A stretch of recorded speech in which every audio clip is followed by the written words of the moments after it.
จะซ้ำนี่แล้วเขาเอาเมื่อวาน เมื่อวานนี่ได้ เต็มคุ ป้าโคตรว่าเฮ็ดน้อยแก้วเนาะ โดน มื้อเช้านี่หันได้2ตา เช้านี้ได้ซองคุแล้วก็ถุงหนึ่ง มื้อเช้านี่ฮะ โดยถึงหนึ่งถึงแกงถึงย่าง ทั้งหนึ่งทั้งแกงทั้งอย่างเอ้ยวันว่าพี่น้องเอ้ยแสดงว่าเดี๋ยวนี้1เฮ็ดนี่ก็ยังหลายเนาะ โดย สิพาไอ้แก้วไปเบิ่งอยู่เพื่อนเพิ่นพี่น้องเอ้ยเพิ่นว่า1เฮ็ดหลายสิหลายคือว่าอยู่บ่เนาะ แม่น ตัวจุ่มๆมาให้เลยคักน้อยแก้วเนาะ โดยเอาไปใส่ลงไม้แน่จะก็โดนเห็ดเมย์ใช่ไหมเอาคนแกงลงไม้ใส่ โอ้เอาไอ้แกงลูกใหม่โดยเพิ่นว่าไว้แกงลูกใหม่แน่ไอ้แก้วเพิ่นว่า ไป ป๊าดโถโคตรว่าไหลน้อยแก้วเนาะป๊าดเอาสิไปเบิ่งอยู่เพื่อนเพิ่นพี่น้องเอ้ยเพิ่นว่าได้หลายบ่น่าเชื่อเลยเฮากะ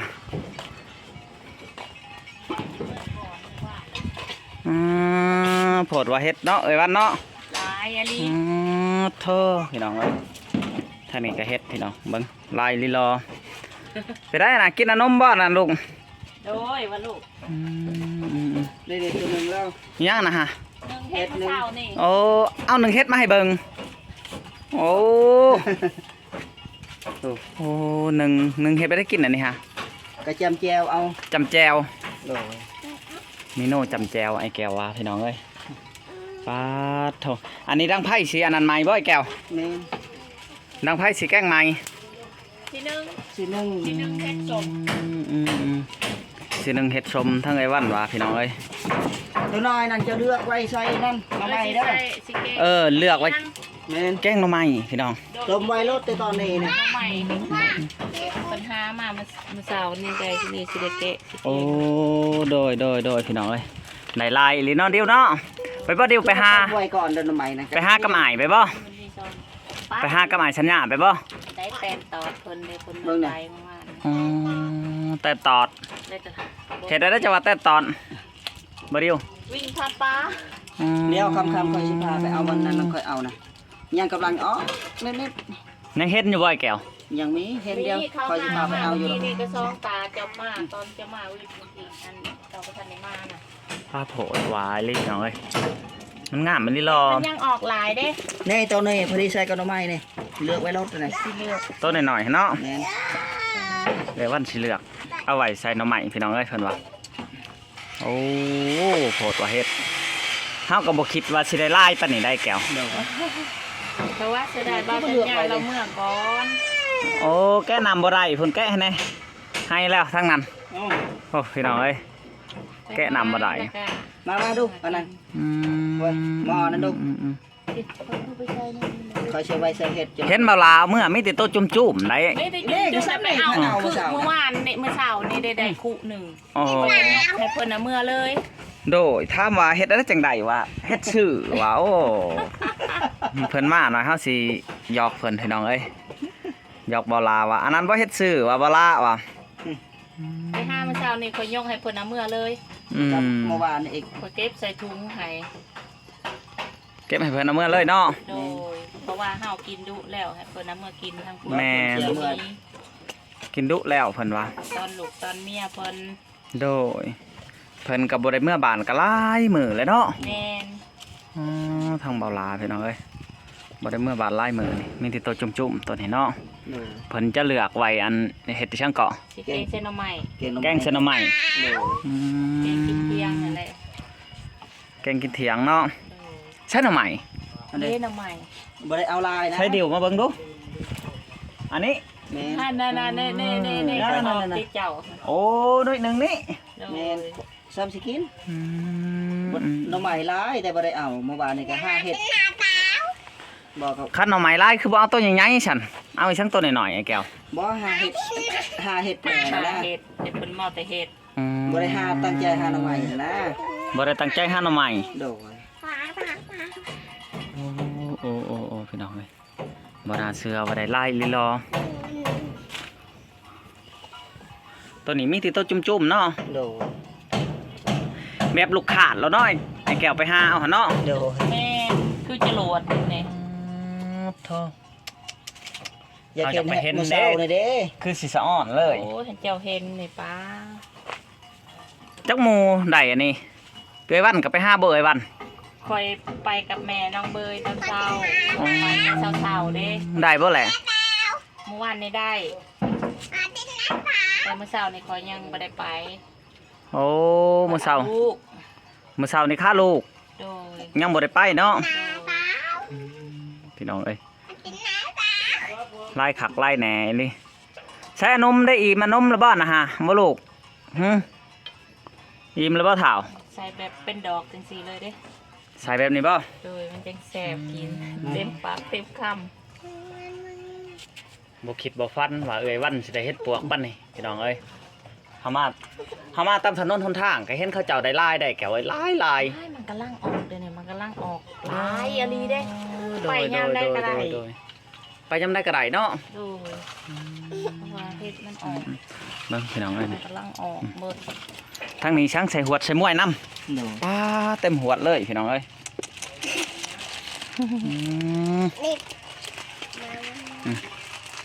เป็นหนึ่งไว้พี่น้องเพิ่นว่าอันหนึ่งเอาไว้กินเวลามันบ่มี โดย เฮาเฮ็ดปลาแดกนี่เฮาก็หนึ่งมาสั่นบ่เอื่อย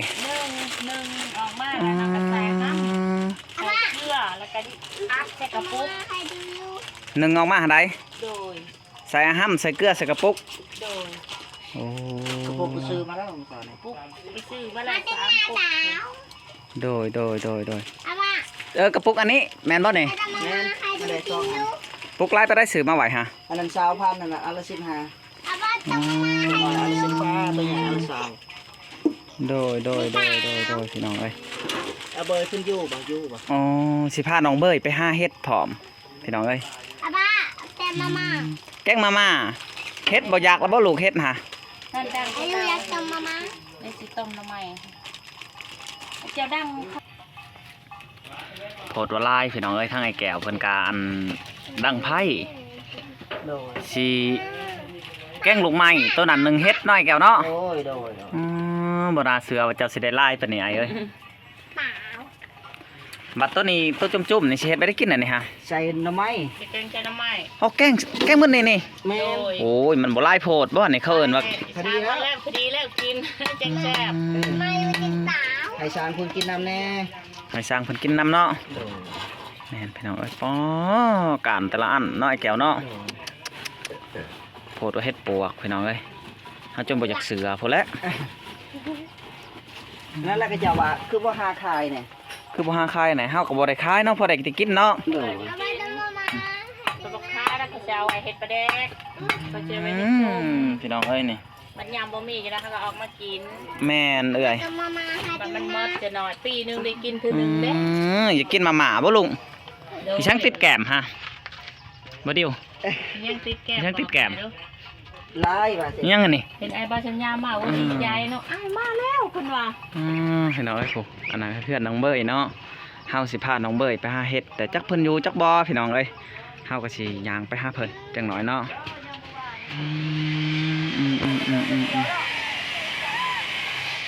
หนึ่งเฮ็ดพี่น้องเอ้ยโอ้พี่น้องเอ้ยทางเฮือนก็สิสำเร็จเสร็จสิ้นแล้วทางเฮือนไอ้แก้วนี่เนาะทางสร้างก็ไว้รีรอเพิ่นใส่ป้งใส่บ้านแล้วมันแล้วได้พี่น้องเอ้ยโอ้เนาะโอ้ทางไอ้แก้วก็ขยันขันแข็งพี่น้องเอ้ยอันแกงเฮ็ดแกงลูกใหม่ทั้งเอ้ยวันก็จะอันเอาลูกเอาเต่าก็ว่าแม่นเนาะเฮาก็สิเอาน้ำไปฝากน้องเบยก่อนพี่น้องเอ้ยเนาะเฮาซื้อให้น้องเบยคือน้ำเป๊ปซี่พี่น้องเนาะไอ้แก้วมองในชายบ่ไรเลยเด้อในเนาะ แม่น้ำมันลาย น้ำมันลายบ่ไอ้ แม่คนคนบริตกปืนนี่เพื่อว่าน้ำเสนะนี่ยังน่ะแม่บ่อย เราหาเพชรมาเนาะ แม่ โอ้โหพี่น้องเอ้ยหาเพชรมาแล้วผม เลยยังเพิ่นเอามา ได้อีช่างนะฮะโอ้หามักม่วงก็เดียวว่าหาเพชรดอกโอ้ยเอาสบายดีพอสบายดีไหม โดยทั้งลูกก็กำลังมาพี่น้องเอ้ยเพิ่นหาบักม่วงคิดว่าได้เฮ็ดบ่ได้หาเฮ็ดบ่ได้นี่บ่มีเฮ็ดป๊าดโทษได้จังว่าบ่มีเขาเจ้าได้หลายได มีแต่เห็ดขาว มีแต่เฮ็ดเฒ่าอืมคิดว่าไปใช้เด้มาบ่เห็นเขาเจ้าว่าเมื่อบ้านใหญ่ว่ะ เมื่อวันย้ายเมื่อข้อทูมาสี่ทู โอ้เมื่อคอผู้ได้แล้วบ่ผู้บัดนี้ไปเมื่อเฮือนก่อนไปเมื่อเฮือนก่อนพี่น้องเอ้ยเพิ่นก็กำลังมาแต่บ้านใหญ่เพิ่นว่าเนาะบ่าวสัญญารถออกมาหับคิดว่าเพิ่นอันอิหยังแหละพี่น้องคิดว่าเพิ่นได้เฮ็ดได้ฮ้อนดอกสุดท้ายเพิ่นว่าหามังม่วงโอ้ยว่าพี่น้องเนาะย่างมาแต่เช้าๆผมบ่รู้ว่าก็หามากินนี่ แมนกินกับต้นไม้ มีผักแหวนอีก แมน โอ้พอดีเลยไอ้วันแกงลูกใหม่ แมนเอาแล้ว งามเลยนะ งามเนาะ งามออนก็ออนอีก หลายเด้สะอ่อน ป๊อดทบผักแหวนบ่นี่ฮะ ทุกคน โอ้ใหญ่เลยพี่น้องเอ้ย อันนี้จะนำอันนี้เด้อเนี่ยอันนั้น ผักขะแยงเอ้ยวัน แยงมาเอานี่ ผักขะแยงโอ้พี่น้องเอ้ยอีกอยังอีกนะ ทู ผู้ อันนี้มาวางไปใส่เมื่อคืนนี่ มังม่วงโอ้มังม่วงลายเลย มองอันนั้นข้าเจ้าตากแม่ มังม่วงแผ่นเขาเจ้าว่ามังม่วงแผ่นพี่น้องเอ้ยโอ้ปลาแดกอันนั้นเนาะ แม่อันนี้ช่างกระปอม กระป้อม ครบเครื่ แม่ อง อันนี้กระปู กระปู แม่ โอ้สมัยลายแถมแม่น้องเบ้ยนี่พี่น้องเนาะอีช่างอีกกันนะ อันนี้ ปลาแดก อ๋ออันนั้น ลอง ลูกฮวก ลองหัวกโอ้เอามากินน้ำเดียวนี่แหละ ได้ลายลิ้นเอาแม่เนาะน้องเบ้ยไปซะคือบ่เห็นโอ้น่าจะไปเฮือนบ่าวบัวพี่น้องเอ้ยน่าจะเป็นไปเฮือนบ่าวบัว มาเอาเด้อนี่ ให้เพิ่นมาเอาไปแกล้งอันไอ้แก้วอันนี้ช่างแหละเพิ่นว่า แฟนนี่ก็เอาผักขยง ผักแหวนผักขะแยงพี่น้องเอ้ย ปลูกเอาไว้แน่ ปลูกเอาไว้แม่เจ้าเฮ็ดอันนานแล้วก็ปลูกไว้ผักขะแยงหันเจ้าลกทั้งหากบ่ ลกเอานี่ โดย แบงเอาอันนี้แบงเอาลูกฮวกมันชุกแล้ว แม่นลังหัวกก็มีได้แก้ว อืม เขาเจ้าจับแบ่งปันกันโอ้โดย อันนั้น รถไทย รถไทยอยากดอกมันสิไปใส่ไก่หน่อย แม่นไกลหน่อยเนาะไดมอนด์อีก มอนเขาให้มามูล อ๋อมอนเขาเจ้าให้มามูล อันนี้แห่ นั่นได้แห่อีก แมน โอ้คือมาขักแทนนะฮะ มอนเจ้าให้มามูล พอดีเลยหาคบหากินเนาะสะดวกสบายเจ้าก็ตึกเป็นบ่พอแห่ เขาให้ เพื่อกระเจ้าให้เอามาฝูง โอ้ให้มาฟุ้งให้ มาฟุ้งแหละ ตึก อยากตึกกระตึกโลกกระเจ้า ไอ้แก้วได้สันตึกเป็นบ่แห่ เป็ด เป็น เนาะ อ๋อ ถ้าตึกบ่เป็นก็เชื่อว่าสิได้เนาะพุ่งเป็นตึกบ่เป็นก็บ่แล้ว ว่าเช้าเมื่อเพื่อจังเอาไปส่งกระเจ้ากระเจ้าบอก แม่นพี่น้องเอ้ยเพิ่นว่า ส่งกับเขามาเอาเองมีรถมีหลาน แป๊บเดียวดอกเดียวมันก็อยู่กับไก่คอยแล้ว มันอยู่กับไก่แก้วน้อยแก้วเนาะ สบาย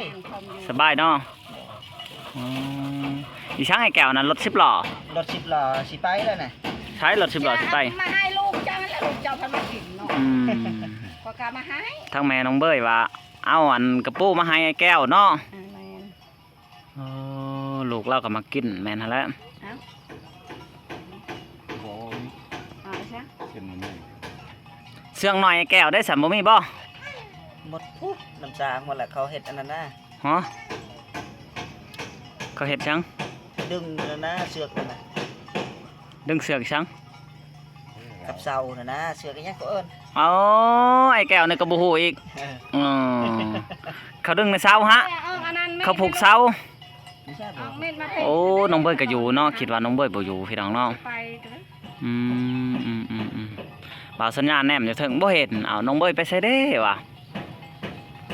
แดดเนาะ11 โมงเลยบ่ายๆพุ่นเลยสิพาน้องเบ้ยไปหาเฮ็ดพี่น้องเอ้ยไอ้แก้วแน่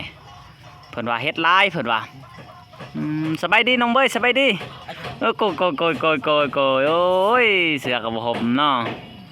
โอ้เบิ่งของครบของกินนี่ได้หลายเลยพี่น้องเอ้ย มาเขา ทอดก้อนนั้น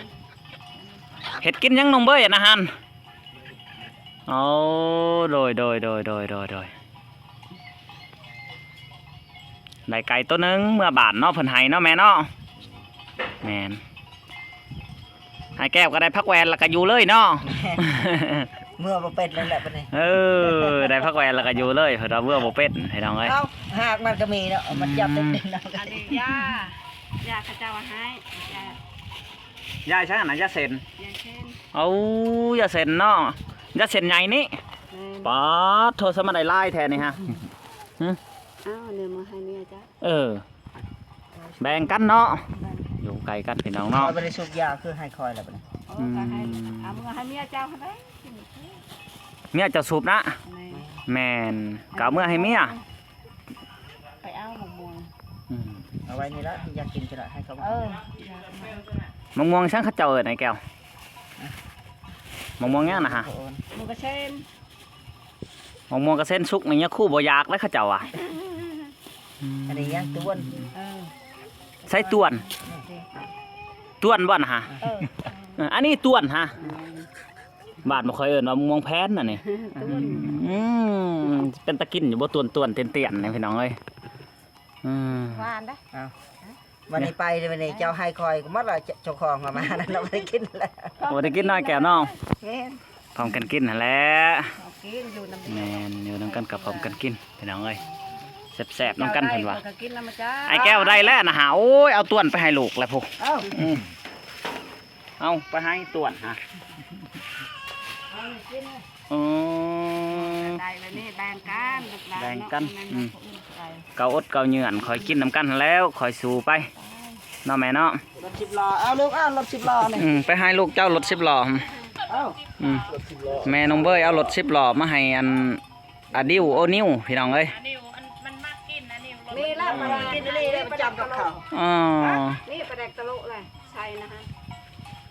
ใส่แกงน้องไม้นะ นี่ไปแดกตะโลอีกเจ้าก็ได้อ๋อเป็นมาได้ไปแดกตะโล นี่เด้ ไม่ได้กระดูกแล้ว ปลาแดกกระดูกควาย กระดูกควาย แม่น ได้มาแต่ใช้กระดูกควาย แม่คัน นี่ นี้ จะนั่งบ่แม่ นี่จะนั่งบ่ อย่านั่งมีอยู่นะ ไงนี่บ่ คอยแปลงคอยปั้นพี่น้องเอ้ยอันนี้ตะโลควายใช้เบิ่งตะโลนะโอ้คือมีนอน ก็ต้องได้ตะลุ ตะ แต่ โล ก็ทำไมแซ่บเลยนะ ตะโลนี่ไดแกงนอนนี่ บ้าเขากระไร แกงทำไม แกงหน่อไม้โอ้อย่าว่าแกงนอนพี่น้องเอ้ยโอ้ได้บ่จักได้ตลอกตะโลอีแม่เพิ่นแบ่งให้ แบ่งปันกันเลย แบ่งเป็นกันเนาะแม่เนาะพี่น้องเอ้ยได้ยังกะกินน้ำกันเพิ่นว่าได้ช่างได้ละหวก ลูกหัว อ๋ออู้ลงหวกอีกช่างนี่ฮะ ลูกหัวลูกปุ๊บลูกหัวนะ โอ้สิแบ่งให้แก้วอีก แบ่ง พี่น้องเอ้ยแบ่งเป็นแบ่งแม่น้องเบยนี่ก็ได้ เอาบ่วงตัวคนนะ อ๋อแบ่งตะโลเอานั่งไอ้แก้วนั่ง ตลก บ่แม่นแบ่งตะโลน้อยแก้ว อันนี้พลูกเด้อมันตะไคร้นะตะไคร้ยังว่าเขาใส่กัน เขาใช้น้ำข้าวปุ้นเขาใช้น้ำข้าวปุ้น เดี๋ยว ขอบใจเด้อแม่ โอ้ใช้มาเบิ่งด้วยแก้ว นี่ แบ่งลังห่วงให้แก้วพี่น้องโอ้ดักแด่บ่นี่ฮะโอ้คักแหละพี่น้องเอ้ยแม่น้องเบยเนาะน้องเบยก็ดีใจพอแม่มาอยู่นำพี่น้องเอ้ยอบอุ่นหลังจากจังหน่อยกินข้าวแล้วเฮาก็สิได้ไปหาเฮ็ดกับน้องเบยพี่น้องเอ้ยเอ้าพี่น้องสำหรับคลิปนี้ก็บ่มีหยังหลายจังได๋ก็ฝากไปติดตามคลิปหน้าคลิปนี้ขอกล่าวคำว่าสบายดีโดย